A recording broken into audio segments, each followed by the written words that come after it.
Olá, pessoal do Descomplicando o Reumatismo. Hoje estamos na série Descomplicando o Reumatismo da Cabeça aos Pés. E hoje eu tenho uma convidada especial, que é a Leda Magalhães. Ela é fisioterapeuta e da Escola Paulista de Medicina e tem uma experiência muito grande sobre pés. Então, hoje o assunto é pés. Obrigada, Leda, por aceitar nosso convite, viu? Obrigada eu pelo convite, é um prazer estar aqui para conversar com vocês, falar de um assunto muito interessante que já há muitos anos eu venho pesquisando. Então, como a Edna já falou, eu sou fisioterapeuta formada pela USP, já se fazem bastante anos. Passei um certo tempo na Santa Casa e já desde 86 estou trabalhando na Escola Paulista junto da disciplina de reumatologia.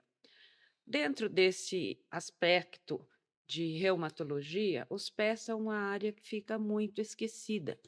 Ela fica dentro de um sapato e a gente não olha para eles.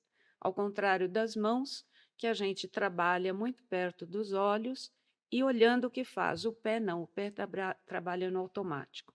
E isso traz alguns efeitos para o nosso conforto de andar, de fazer atividades de vida diária.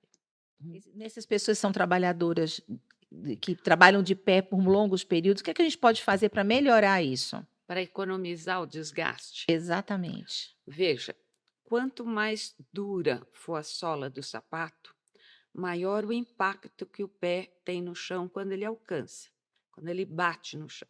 Quando o pé toca o chão, sobe uma onda de choque pelo corpo. A almofada é o primeiro, Um aquele amortecedor. movimento da hélice é o segundo. Os movimentos das articulações de joelho, de quadril, da coluna, todos ajudam. Mas o pé tem uma característica interessante. Se eu estou descalça, eu piso devagar. Meu pé está descalço, ele diz assim: não põe muita força, chega leve. Quando eu ponho uma folha de papel debaixo do meu pé, ele diz assim: tem coisa para proteger, deixa cair.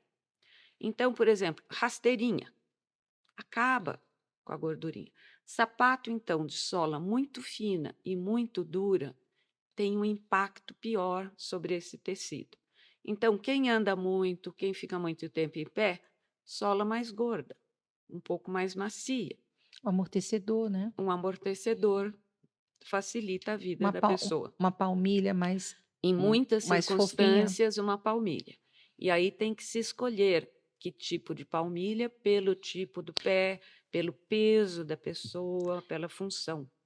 Eu acho que assim, na hora que você vai comprar um calçado, sempre observar vamos dizer assim, o amortecimento que tem dessa palmilha do sapato mesmo, né? Tem sapatos, por exemplo, eu acho que é um crime. Acho linda, viu, gente? Mas aquelas sapatilhas é muito ruim para o pé. É lindo no pé, mas não é bom para o pé, né?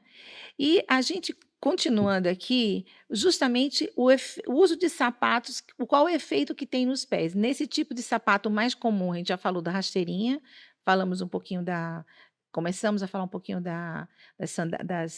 sandálias, as sandálias, né, mais tipo moleca, Uhum. sapeca, aquelas tipo assim que é mais popular, é um preço mais acessível, mas também não é uma coisa muito boa.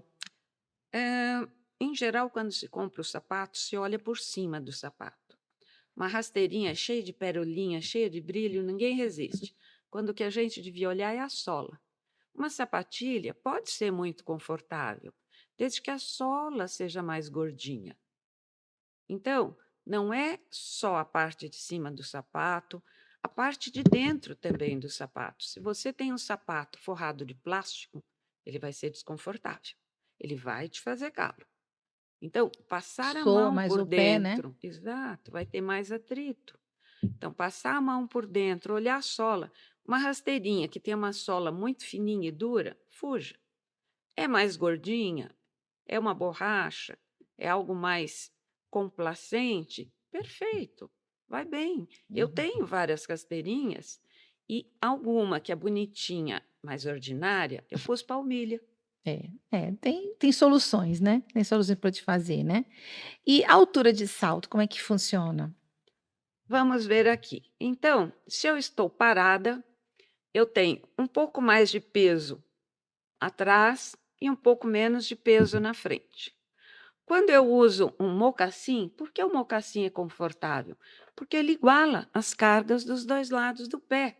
Ele me deixa melhor equilibrado e ele já facilita que eu vença a inércia para começar a andar. Quando eu coloco um salto 4, vejam, eu já tenho muita carga no antepé e pouca carga no calcanhar, que é mais robusto. Quando eu ando isso daqui, eu tenho mais de 90% do meu peso nesta área. Vai fazer calo, vai sair da festa com algum chinelo de dedo, porque não aguenta ficar a festa inteira com isso daí. Isso é crime contra o pé. É, é bonito, muito elegante, mas Ordinário. na questão de conforto para o pé no futuro, não é legal, gente. Os sapatos, eles têm algum tipo de padrão? Porque assim, no Brasil a gente tem uma série de indústria do calçado com vários modelos e tamanhos, né? Então, há algum padrão nesses sapatos para a gente poder comprar? Veja, nós temos muitos tipos de sapato ao longo do tempo. Isto era o sapato romano.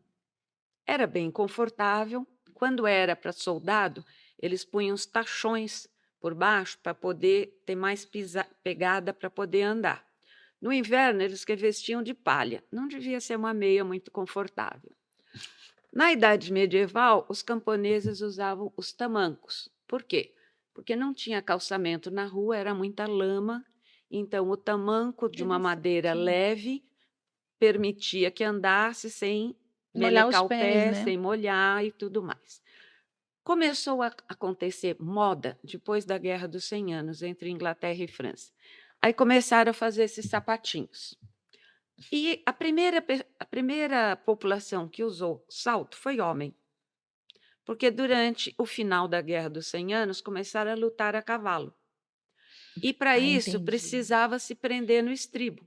Então os homens começaram a usar salto e as mulheres usavam essa sapatilha.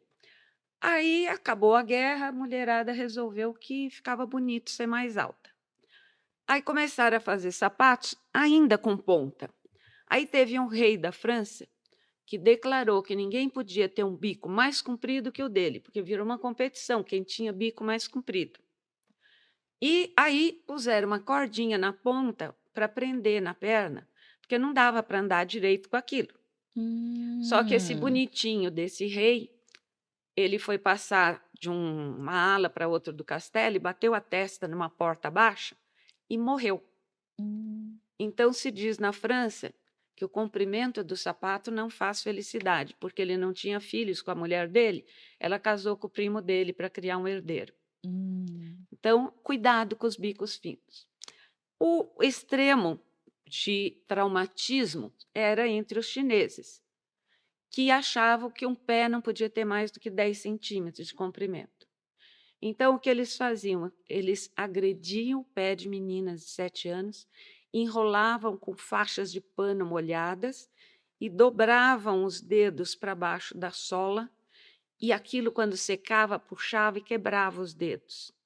E elas tinham que usar um sapatinho adaptado para poder conseguir andar muito mal. Também diziam que assim elas não podiam fugir com os namorados. E era o máximo ter um pé muito pequeno. Hoje em dia, me parece que tem 3 ou 4 mulheres na China que ainda sofreram esse tipo de mutilação. Mas, realmente, Cinderela era a mulher, porque se alguém disser que a moda é um sapatinho de cristal, mulher vai usar, ele vai quebrar, ela vai machucar o pé, mas vai achar que valeu a pena. É, realmente, sapato, a gente vendo essa retrospectiva histórica, né, o quanto foi que evoluiu, e hoje nós temos calçados muito bons, né, Leda? Sabendo escolher, eu acho que agora melhorou muito, porque Tem tem os certeza? modelos, tem modelos, mais anatômicos, mais ortopédicos, vamos dizer, para um pé normal, né, para um pé normal, pensando nisso. Mas, ao longo da história, a gente vai vendo que tem sapatos que é complicado. Este sapato aqui era usado pelo Luís XIV, que, embora rei sol, era baixinho. Ele usava uma plataforma de 20 centímetros para parecer mais alto.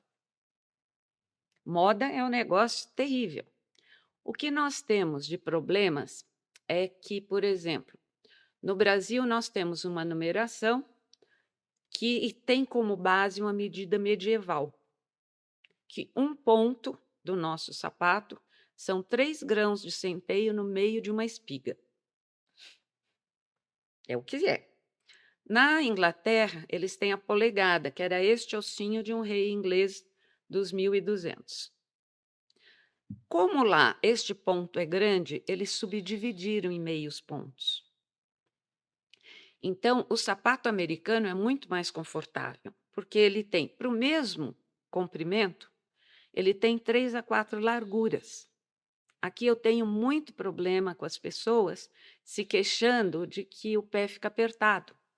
Você olha muita gente, as paredes do sapato estufam para fora, e meio dedo de um lado e meio dedo do outro estão fora do sapato. Isto é algo terrível. Então, de alguns anos para cá, felizmente, tem-se feito alguns sapatos menos terríveis. Só que eles são terríveis no visual. Não É, custava pôr um brilho, um enfeitinho, sabe? mas melhorou Tornar. bastante. Tem melhorado. Os ortopédicos têm melhorado bastante, né?